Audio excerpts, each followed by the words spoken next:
So bachcho, let us read this question. This question says figure shows the relationship between tensile stress and strain for a typical material. Below the proportional point A, the stress is directly proportional to the strain, which means Young's modulus Y is constant. In this reason, the material obeys Hooke's law. O A reason में कोई भी material अगर चलेगा तो stress और strain दोनों साथ साथ चलेंगे। Stress is directly proportional to strain, तो इन दोनों के लिए कांस्टेंट यूज किया जाता है यंग्स मॉडुलस। नेक्स्ट पार्ट क्या कह रहा है क्वेश्चन का, the provide the strain is below yield point B, the material returns to its original shape and size when force is removed. B तक, ए से बी तक आप जाओगे तो आप अगर फोर्स लगाते हैं तो चेंज आता है शेप एंड साइज में, बट जब आप उठा लेते हैं, फोर्स को हटा देते हैं, तब भी यहाँ पर ये अपनी ओरिजिनल शेप को क्या कर लेता है, रीगेन कर लेता है। इट मीन यहाँ पर ये हुक्स लो तो ओबे नहीं कर रहा है, बट वापस अपनी शेप में रीगेन आता है।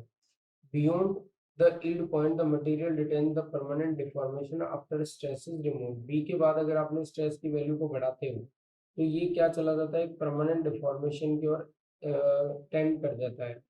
अब इस बॉडी के अंदर जो आएगा चेंज वो परमानेंट होगा, चाहे आप स्ट्रेस को हटाओ चाहे मत हटाओ। For stress beyond the yield point the material exhibit plastic flow, which means it continues to elongate for little increase in stress। Beyond C, a local constrictions occur. The material fracture at point D. D को अपन ने breaking point का है। The graph below shows stress strain curve for 4 different materials। Okay, ये 4 graph दे रखे अपने को। इनमें अपने से जो क्वेश्चन पूछा है वो क्या कह रहा है, if you bought a new shoe which bites in beginning and later on fits perfectly, then the material used to making the shoe is, let us see, first we discuss about key concept, first discuss about key concept। सबसे पहले अपने को क्या चाहिए, अपन ये वाला जो शू है जो इनिशियली अपने को बाइट कर रहा था and later it is fits on, तो अपन ये चाहते हैं कि इसके अंदर इतना चेंज आए कि अपन जो फोर्स अप्लाई कर रहे हैं उतने से स्ट्रेस बन जाए। जैसे कि पहला कॉन्सेप्ट क्या बनाओगे यहाँ पे आप, स्ट्रेस इज डायरेक्टली स्ट्रेन। जितना स्ट्रेस आप अप्लाई करोगे उतनी क्या मिलेगी आपको, स्ट्रेन मिलेगी। बट इससे ज्यादा बड़ा अपन इसको नहीं चाहते, क्योंकि अगर मान लीजिए इसमें परमानेंट डिफॉर्मेशन आ गया तो हो सकता है कि वो आपकी साइज से क्या हो जाए, आउट हो जाए। तो ऐसे ये जो शूज होते हैं वो क्या होते हैं, इलास्टोमर मटेरियल नाम से बनाए गए। एक मटेरियल आता है जिसका नाम क्या होता है, इलास्टोमर। तो की कॉन्सेप्ट में बेसिकली अपन किसको डिस्कस करने वाले हैं, इलास्टोमर को डिस्कस करने वाले। ये इलास्टोमर क्या होता है, इलास्टोमर के लिए अपन ये कह सकते हैं कि मोस्ट ऑफ द मटेरियल, कुछ मटेरियल ऐसे होते हैं जिनका ये जो इलास्टिक रीजन है, elastic region for some material, for some material is very large, is very large. Elastic region क्या आता है, बहुत आता है, बहुत बड़ा आता है। और इसके लिए क्या कह सकते हो आप, does not obey, does not obey Hooke's law. Hooke's law को ये क्या नहीं करेगा, अप्लीकेबल नहीं करेगा। अगर ये हुक लॉ को नहीं कहता है तो आप ये नहीं कह सकते कि स्ट्रेस क्या होगा, stress directly proportional to strain.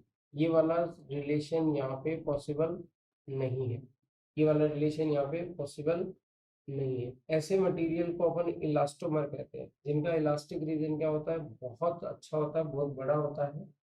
ऐसे मटेरियल को इलास्टोमर कहते हैं और इनसे ही अपन क्या करते हैं, शूज वगैरह बनाते हैं। तो अपने को इन मटेरियल में वो रीजन देखना है जिसका हुक्स लॉ एप्लीकेबल नहीं हो और उनका ये जो इलास्टिक रीजन है वो बड़ा हो। यहाँ पर देखिए एक स्ट्रेट लाइन आ रही है, फर्स्ट वाले ग्राफ के लिए स्ट्रेट लाइन आ रही है, इसका मतलब sigma proportional to strength.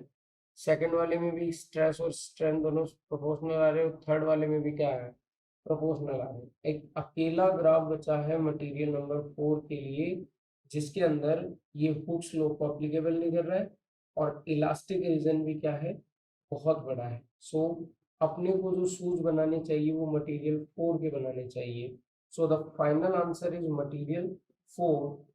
So the final answer for this question is material 4।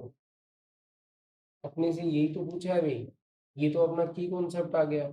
ये तो अपना की कॉन्सेप्ट आ गया कि ये जो शूज वगैरह बनाए जाते हैं वो इलास्टोमर से बनाए जाते हैं, और इलास्टोमर मटेरियल कैसा होता है, जिसका इलास्टिक रीजन क्या होना चाहिए, ज्यादा होना चाहिए, जिससे कि और दूसरा क्या है, जिससे कि ये हुक्स लॉ को अप्लीकेबल नहीं करते हैं, यानी कि स्ट्रेस और स्ट्रेन दोनों का प्रोपोर्शनल नहीं आता है। तो इनमें ऐसा एक सिंगल ग्राफ है, वो कौन है, ग्राफ डी, जिसके अंदर स्ट्रेस और स्ट्रेन दोनों एक दूसरे के प्रोपोर्शनल नहीं है। तो अपना अप्रोप्रिएट आंसर क्या होगा, मटेरियल 4 होगा। Hope you understood it well. Best of luck.